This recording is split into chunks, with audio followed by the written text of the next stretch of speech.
Welcome to Unlocking Your Truth, another podcast by Dr. Lesley Phillips.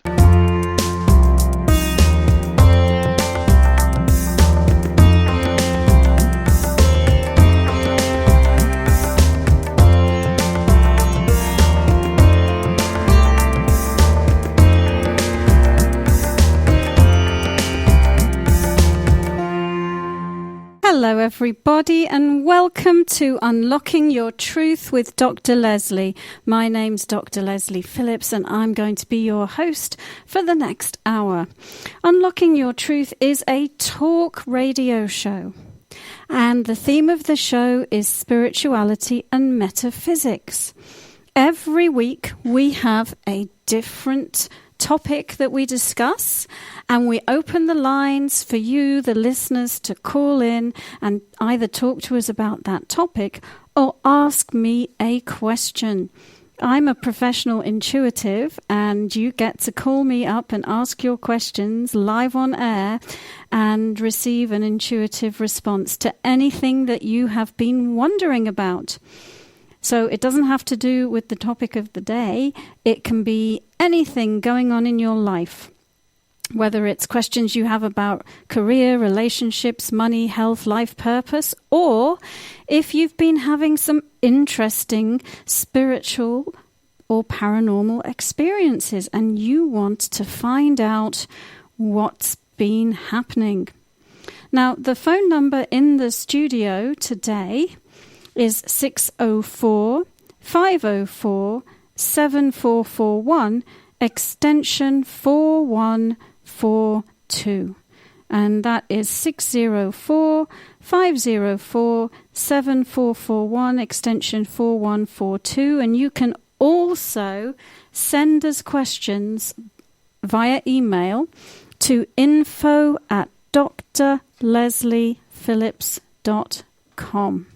That's info@drlesleyphillips.com. So today's theme is astral travel.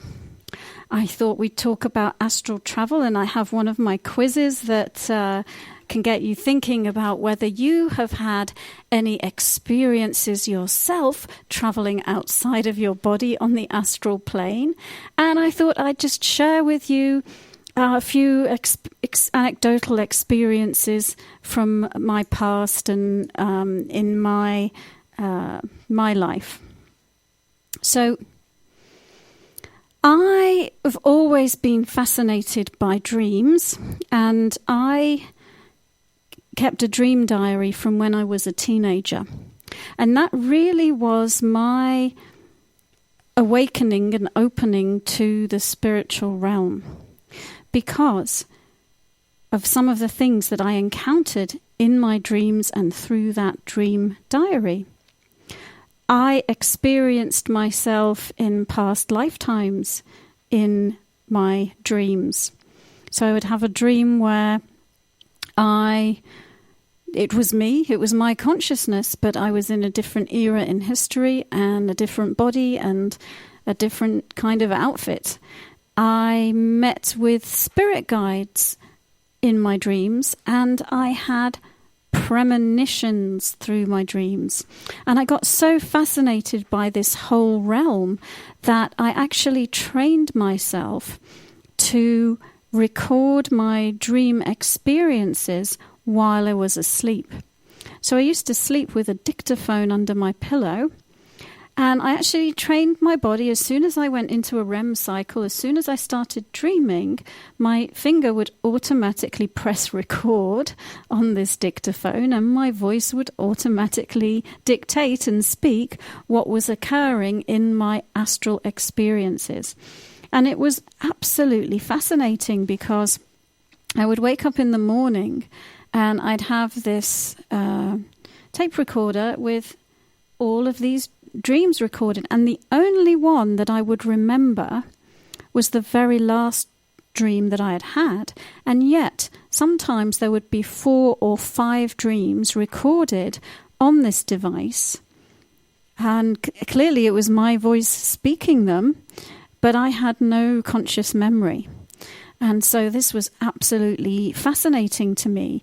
And it's really what triggered me to explore spirituality in more depth. And, you know, since then, I've received lots of training in how to do this and how to consciously move around in my astral body. But at that time, I didn't know, so I did it through my dreams. And I think that this is a great entry point for a lot of people who are interested in the intuitive and the spiritual side of things. The reason being that when you are asleep, you've kind of disengaged from other aspects of from the aspects of your body, like your intellect and your emotions. And those are some of the things that really get in our way of accessing and validating a lot of this stuff when we are awake. So when you're asleep, you don't have those things going on and interfering with you. So let me tell you about some of my early dream experiences that really got me interested in things. Now, I moved to Canada in 1998, and I had an astral experience about 6 months before I moved here. And in this experience, I was climbing a mountain. And I kind of had this disembodied spirit guide that was talking to me as I climbed the mountain. And this guide was encouraging me to get all the way to the top. And sometimes it was rough going and I would stumble a little bit and the guide would talk me round, you know, to get back up and keep going, keep climbing up this mountain. When I got to the top of the mountain, I could just see this wonderful view. And the guide said, "Okay, that's great, now jump." And I said, "What, jump? Off the top of this mountain?" And the guide said, "Yeah, jump. Just have faith and jump." And so I jumped. And it was like I had jumped from a plane. And I did it purely on faith. And halfway down this leap of faith, a parachute opened from the belt of my jeans and sort of gently floated me down.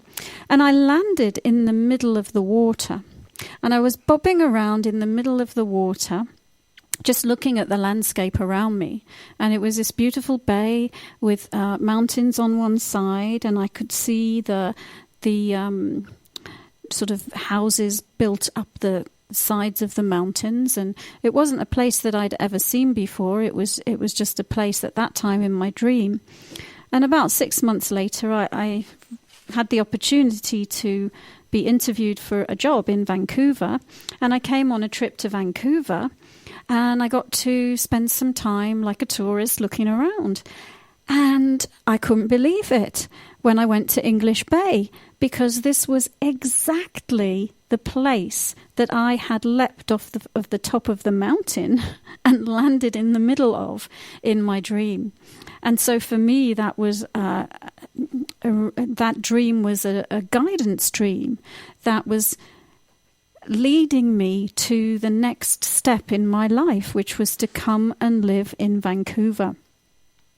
Now, I had other dreams when I used to work as a business development person in the pharmaceutical industry before I was doing all of this intuitive stuff. And I used to have business meetings.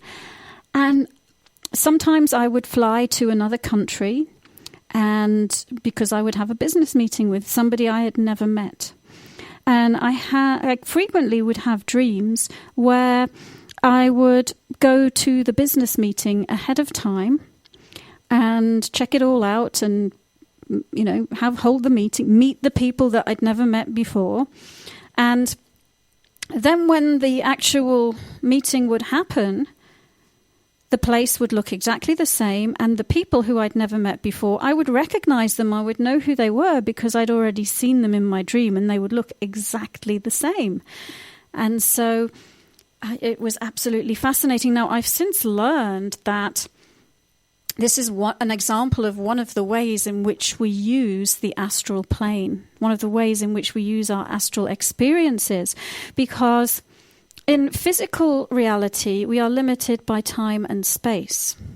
In astral plane reality, there is no time and there is no space. So if you can imagine how that broadens the scope of experiences that you can have, there's no time and there's no space. So there is nothing to stop you trying something out 5 times, trying it out different ways, seeing which way is going to work the best for you, and before you manifest it into physical reality, you can play with it ahead of the time that you manifest it into physical reality, and decide which version you want to play out in real life. And so when people have deja vu experiences, it's very often because they have dreamed. They have had an astral experience where they've been practicing this very moment, and they have retained a memory of that astral experience. And so they get that feeling of, I've been here before. Now, that's just some of my examples from my own life, and I know we're all so very fascinated with dreams. Everybody dreams, everybody astral travels. We don't always remember it, but we do. But I think most people have examples of fascinating dreams that they have had. And so if you want to phone us up this evening and share some of your dream experiences, that would be fabulous. The phone number is 604-504-7441, extension 4142. And you're listening to Unlocking Your Truth with Dr. Lesley on CIVL on 101.7 FM, broadcasting live from the University of the Fraser Valley. So, what about my astral travel quiz? So let's see if you can identify with any of the following. Now, you don't have to be asleep to astral travel. You actually have a body that you astral travel in. It's not the same as your physical body. It's called your astral body. So you can be doing something in your astral body at the same time that you're doing something in your physical body. You can be doing that and not be conscious that you are. So here's a question. Do you sometimes feel that your consciousness is not inside your body? You're sometimes daydreaming that you're doing something else. That could be a sign of what your astral body is up to. Have you ever had a dream about flying? Have you ever floated above your body when you were asleep or during an operation? These are all examples of out-of-body experiences. And actually, I should probably mention at this point that astral travel is not the only way that you can travel outside your body, because you are pure spiritual consciousness. You are not any of your bodies, but you actually have a few different bodies to do different things in. So your physical body helps you have experiences in physical plane reality. Your astral body helps you have experiences in the astral plane of reality. And you have other bodies too. For example, you have something called a light body, which allows you to travel interdimensionally. But that's another story altogether. So let me see. Now, here's a thing. Have you ever, when you were waking up, heard humming, buzzing, or clicking sounds? That can be a sign that you are re-entering your body and you are reconnecting your astral body into your physical body. And I'll share another anecdotal experience. I used to when I traveled a lot and I had jet lag, I would often automatically leave my body and end up astral traveling. And I remember one time I was in a hotel room in England somewhere, and I became lucid and conscious during a dream. And I'd been reading some books channeled by Jane Roberts by this entity called Seth. And they're great books, so check them out. There's a lot to do with dreams and reality and consciousness. And one of the things that he'd said is when you become... It gave you some tips on how to become lucid and conscious in a dream. But then he said when you do become lucid and conscious in a dream... what you should do is you should just will and state very strongly, all illusions be gone. Because what you're doing when you're dreaming is you're projecting that dream reality around you. It's sort of like a psychological movie that you are projecting in order to expand your consciousness, work some things out, and so on. So I did this. I said, all illusions be gone. And at the moment that I thought it, the dreamscape that I was in the middle of disappeared, and I was in the hotel room, but I was in the hotel room, not in my body. I was floating really close to the ceiling. I could see all the bumps on the ceiling. And I was like, oh my God, it works. It works, this thing that I've read in this book. And so then I started sort of moving up and down, moving side to side, moving towards the window, going in and out of the window, and just playing around with being outside of my body but present in that, physical 3D reality that my body was in at the same time. And when I decided it was time to go back into my body, this was the experience I had. It's like this rushing, humming, buzzing sound. There's this huge vibration that's going on as you move back into your body. So if that's ever happened to you, that is a sign that you were astral traveling. And having a lucid dream like I described, where you became conscious in your dream, and you could consciously dictate what you wanted to do and where you wanted to go and who you wanted to speak to. That's another example of astral travel. I'm not too sure how many I've read out, probably not as many as 10, but I think that it's almost time to go for a break. Let me see if I can... here's one. Did you ever feel like you were beside yourself or separating into two parts? That can be a sign of your astral body moving out of your physical body. And so you've got two of your vehicles for traveling around in, side by side, and not... because they fit inside each other like Russian dolls. And so... But feeling like you're beside yourself and separating into two parts can be a sign that your astral body has disengaged itself from your physical body. And here's another fantastic one. I'm sure a lot of you have had this experience. Have you ever had a false awakening? So you wake up, you get dressed, you take a shower, you have your breakfast, you're late for work, you run around, and then... all of a sudden you realize you were dreaming and it wasn't true because you've just woken up. And so you rush out of bed, you go for a shower, you have your breath, you do all of that, and it can recur several times. And this is also a sign of astral travel. So I'm going to go to a break now. Phone us up. Share your dream experiences, share your astral experiences, share your out-of-body experiences, or just phone us up for a chat, or phone us up with a question. We love it when you phone in. We love to spend time helping you with your life issues. And so here we are for another 35 minutes.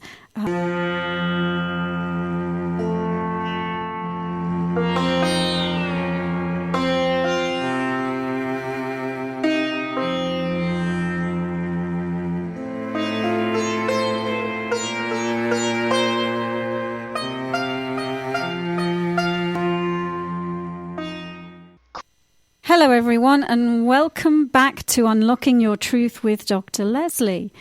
I'm Dr. Lesley, and we are now taking your calls. You can call us at 604-504-7441, extension 4142, or email info@drlesleyphillips.com. We've been talking about astral experiences this evening, and so we'd love you to share your stories and ask us questions about that or anything else that you want. Now, Corey looks like he's itching to get in on the act, so let's see what he's got to say.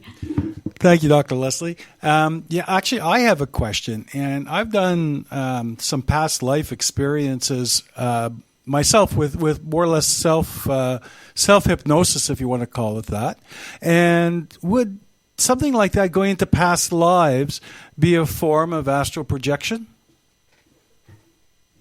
That's a great question, Corey. And, the answer to that is yes and no. It might be, and it might not be. It depends on the mechanism that you are using to access the past life information. So, for example, one of the things that I do for people is I do past life readings. Now, I am not astrally projecting when I'm reading their past lives for them. I can read my own past lives using the same technique, and I am not astrally traveling when I access the past life information that way. When I access the past life information that way, I'm using my spiritual gifts, such as my clairvoyance, to look into the Akashic records and watch the past lives playing like a little video. So in that case, no. Now, in the case of self-hypnosis, I'm assuming you were doing it from the waking state when you hypnotized yourself? Yeah. So I would reckon that when you were doing that, it was probably something similar to the way that I read past lives. So you weren't leaving your physical body to perceive those past lives, but you were accessing the information from the perspective of the current body that you're in. However, you can get information on your past lives through astral traveling, because the astral plane exists outside of time and space. There's no there's the past, there's the present, there's the future, there's this whole landscape of experience. And so while your physical body is limited by time and space, and you can't travel to meet yourself in a past life in your physical body, you certainly can do that from the perspective of your astral body. And so when you're experiencing it in a dream, it is more that it is an aspect of your consciousness that is actually experiencing you in that past life. And also, it also depends on, because in the dream experience, you can be in the other body. So you, the divine consciousness, the spiritual being, can actually be experiencing being as though you're in the other body, or you can be as an observer watching the scenario happening. So there's all sorts of different ways that it can happen. And I think that in your case, you were actually you were actually giving yourself a clairvoyant reading. You called it self-hypnosis, but I think it's pretty much the same as what I do when I'm doing a reading. And I'm looking now at what you were doing, and it looks to me like you were... I have this in front of my forehead, listeners. It's like we all have it. This is how I teach people to do it. It's kind of like a movie screen, a little psychic screen. And when I look at Corey and what he was doing when he was accessing his past life information, I'm seeing that he was viewing the images on this his clairvoyant screen. So yeah, I hope that answers your question, Corey. And would you like to add anything else to it? Actually, yeah, I would. Thank you very much for that. No, I'd love to share another experience with you, Dr. Lesley. Thanks for giving me a chance to speak on air. I love it, instead of just taking phone calls all the time. many years ago, in a universe far, far away called Montreal, my brother came to visit me from Calgary. And we started talking about astral projection. We started talking about healing, all kinds of interesting things. And so what he did was very interesting. He wrote down a name of a person he knew in Calgary and also an illness that this person had. And I went into a meditative state, and I actually figured out the name of the person and also what was wrong with him. But that wasn't the interesting part. The interesting part was I actually went around my brother's apartment in Calgary, as well as this gentleman's apartment that he had mentioned, even to the point that there were specific decorative doorknobs that I noticed in his apartment, and they were very apparent to me. And I found that was really, for me, it was a very unique experience, and I really enjoyed doing that. I haven't had too many of those. I have one more that I'm going to share with you after, if you give me a chance. But what do you think about that? What are your comments on that? Well, that definitely was an experience that you had in your astral body. That's absolutely classic type of astral body experience. So you can actually learn to operate your astral body just like you operate your physical body and travel around, as in this case, you traveled around 2 different apartments and retrieved information. So that's perfectly possible, and I would just validate that definitely was an experience of traveling in your astral body. I'd just point out, just from an education perspective, that's not the only way he could have done it. There's another thing that we call remote viewing, which could allow us to have the same result without traveling in the astral body. So this is a way of using your clairvoyance to view things in real time, as they're happening. So in this case, yes, you did use your astral body, but as a point of fact, it's not the only way you could have done it. So what's your other experience that you want to share? Well, Dr. Lesley, as you know, we're moving into a new home, and there's a lot of renos I have to do, as you're aware of, and you know what they are. I find myself at night going to this house. It's empty, and I can tell, and I'm ending up actually doing the work there at night in my sleep. And I wake up, and questions that I had about how can I fix this or how can I fix that are perfectly apparent to me after visiting this house at night. Would you consider that astral projection or just an overactive imagination? I think that is astral projection as well. And it's a classic experience that people have in their astral bodies, is that, remember I said earlier in the show, there's no time and there's no space. So you can figure things out and try things out in your astral body any which way that you like. So, Corey, you could go into the house and redo the kitchen 10 times in your dream, in your astral experience, before you do it in your physical body. By the time you do it in your physical body, you will know exactly the perfect way to do it because you have tried out so many different ways. This is a really common way that people use the astral plane. They also use it to communicate with their guides and visit their angels and connect with God, and there's a whole realm of mass consciousness experiences going on the astral plane. So if you think about what we've been talking about, the individual experience, humankind as a species is engaged in astral experiences en masse, where we are co-creating things together on the astral plane that will appear on Earth, participating in scenarios that will never appear on Earth, but we're doing it on the astral plane, and healing ourselves, healing our planet, and doing the opposite. It's a crazy place. So I hope that that's given all the listeners some great information on what the astral plane is and what an astral body is. I've just thought of one more thing that I might offer here, and that is, sometimes I get people saying, well, I don't astral travel and I don't dream and I never remember my dreams. Well, we all do it. We don't always remember it. And actually, when you consider what I just said, that our experience is limited by time and space, and the astral experience is not, you couldn't possibly fit all of your astral experiences into your waking memory. There's too much of it. Most of it wouldn't make sense to you in your waking life, and some of it is just completely irrelevant to physical reality. So there's no point in bringing it into your body. Now, another thing that people commonly say is, I wake up feeling exhausted.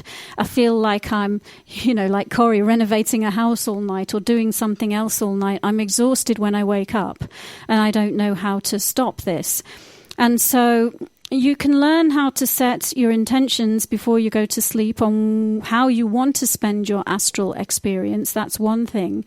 And the other thing is, if you do wake up feeling like that, you can do some healing work on yourself. And now I'm always going on about grounding, and that's my number one thing, is you can ground and release the astral experience down your grounding cord. You also have an energy center in your solar plexus, and it's called your third chakra. And this energy center or chakra is the one that contains your information about out-of-body experience. And what you can do is you can give a little clearing out, a little healing to that energy center. And you can just focus on that area and just release anything that you've retained about your night of astral travelings down your grounding, so that you refresh yourself to begin your day.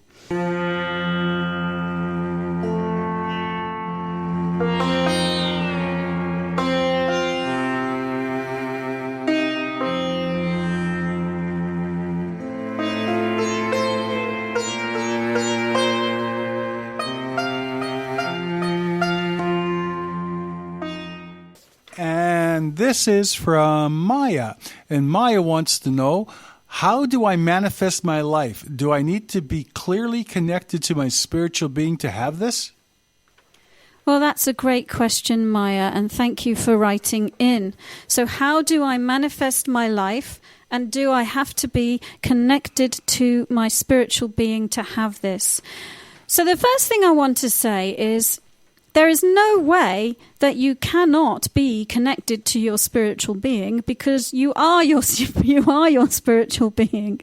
You're not somehow, when you're born here on earth, separated from yourself. It's who you are. You are a spark of divine consciousness, and you've projected that consciousness into a physical body, into physical reality. Now, sometimes that what happens is really that we stop being aware of the higher aspects of ourselves, and we feel disconnected. But it's not true that we are disconnected. It's an illusion.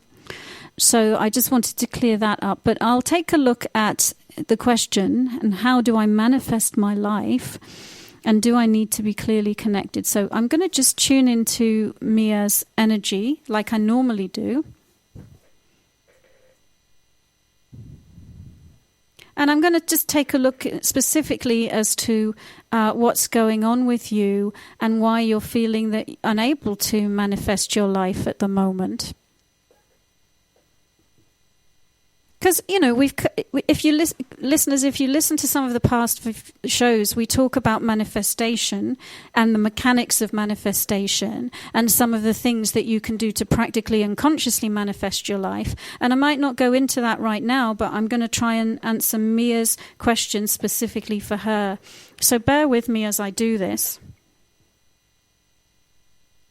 Because I go into a very light self-induced trance in order to be able to see her energy and give information about it.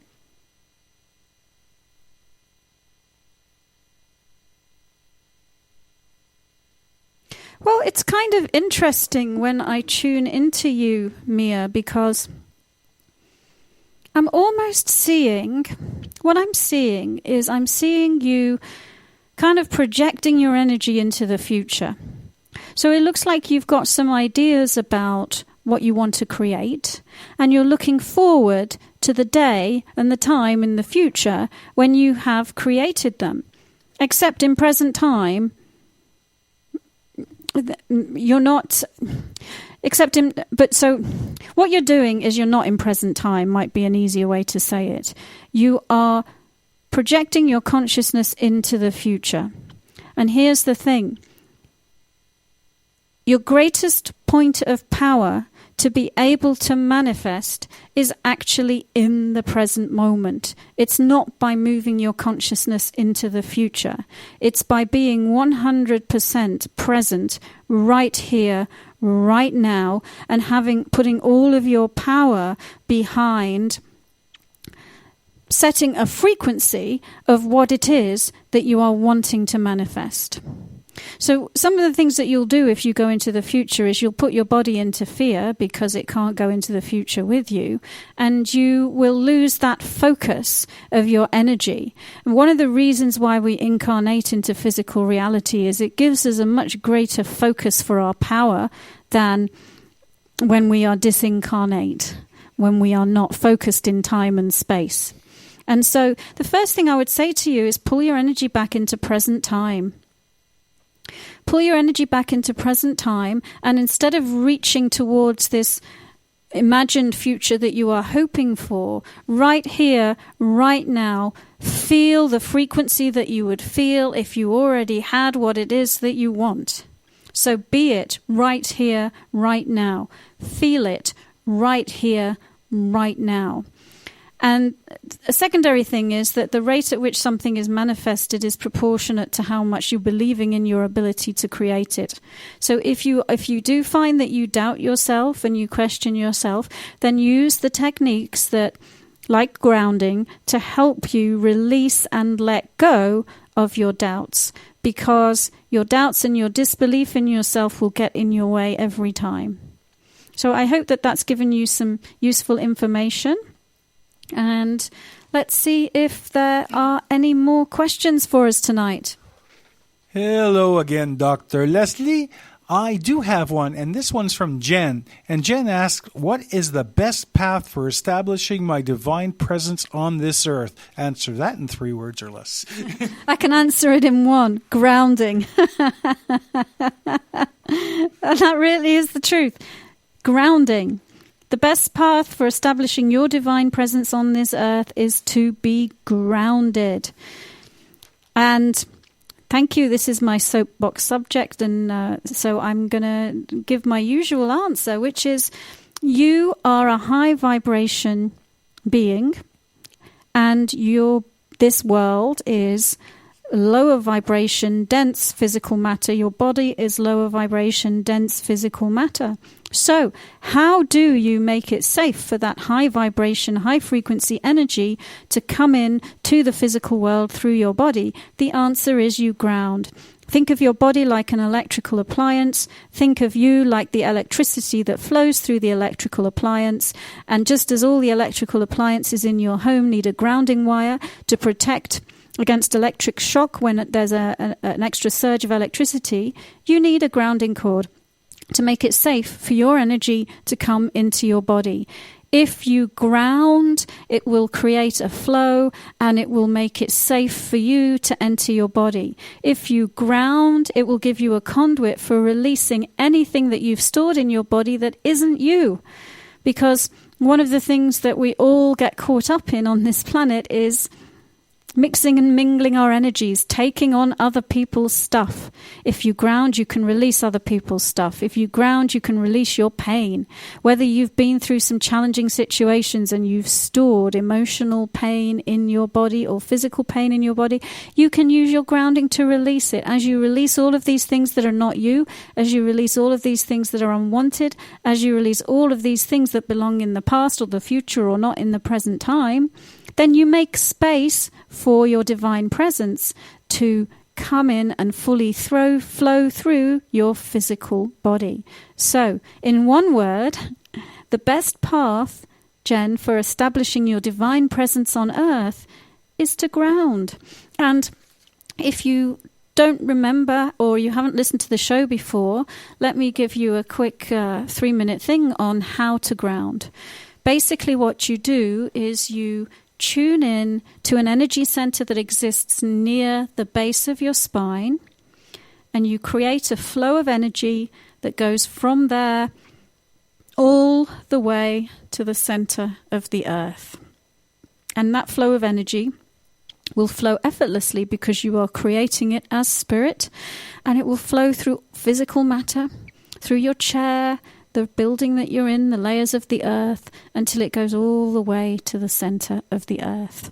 And if you do that, practice it now if you're listening, you will notice that you feel different. You notice that you feel more present, that you feel more in your body, that you feel safe, that you feel awake, that you feel aware. There are so many benefits to grounding. All right, Jen, I hope that helps you. And let's see if Corey has another question for us. I have lots of questions, not too many answers, though. Here's one for Cinder. When will I be able to get back to seeing, feeling, and hearing spirits? Is this my path? Okay, great question. I'm going to go into a very light trance and answer Cinder's question, which is, when is she going to get back to feeling, seeing, and hearing spirits? And is it her path?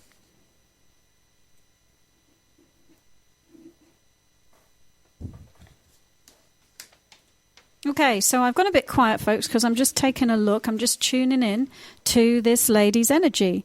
So bear with me while I do that.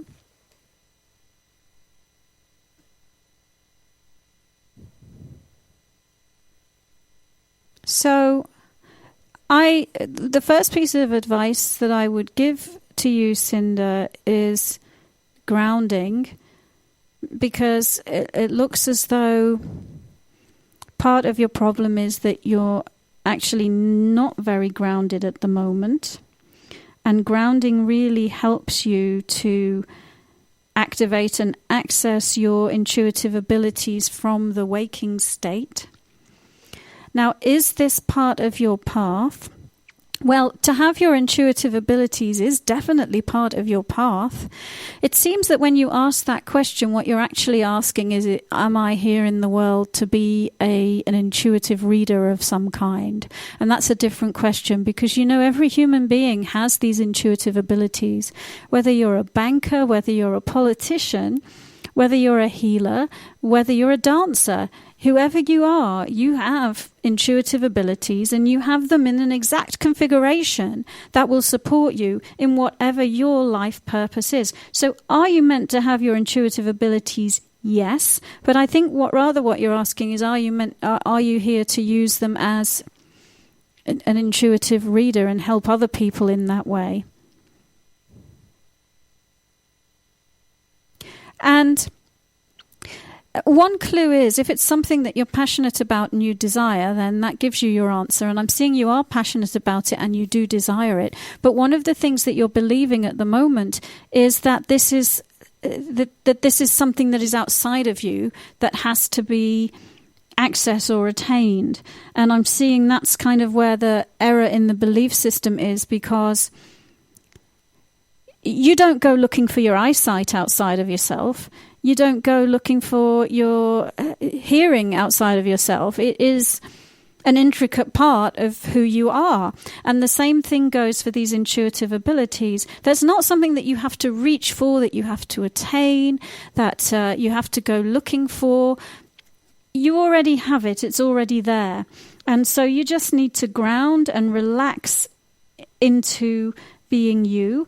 And I'm just going to see if I can see if there are any blocks to any of the specific ones that you mentioned, which was being able to see, hear, and what was the other one? Feel, Corey? See, hear, and feel? Sorry, I moved the page. Yeah, see, hear, and feel. Okay.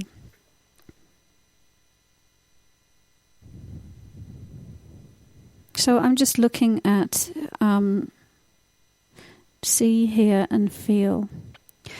Well, so So I'm seeing that the feeling one, the main purpose of the feeling one, which is called clairsentience, is body-spirit communication. Because the emotions are your body's way of communicating with you, the spiritual being, about how it's getting on with the situations you're putting it in. And I'm seeing that you're not really using it for that. And I'm seeing that you've actually stored up quite a lot of pain in your body on an emotional level around your emotional interactions with other people.